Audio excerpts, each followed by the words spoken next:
तर त्या ज्ञानाचं फल ते क्षणाक्षणाला अनुभवत होते. नित्य निरंतर ही ज्ञानाची अनुभूती, आनंदाची अनुभूती त्यांना होती. परंतु हा जो परमात्मा आहे, सर्वव्यापक परमात्मा, त्याचं मला एकदा डोळे भरून त्याचं दर्शन व्हावं, त्याच्या सगुण साकार रूपाचं कौतुक ज्ञानोबा यांच्या अंतःकरणात आहे.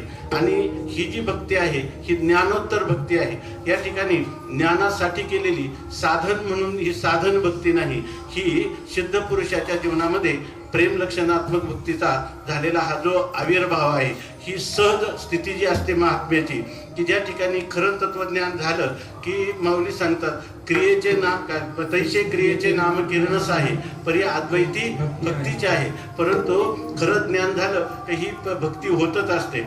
क्वचित महापुरुषांच्या जीवनामध्ये ज्ञानलक्षणात्मिका भक्ती असते की जे सोहम चिंतनामध्ये रंगत असतात. असंसक्ती पदार्थाभाविनी किंवा उन्मनी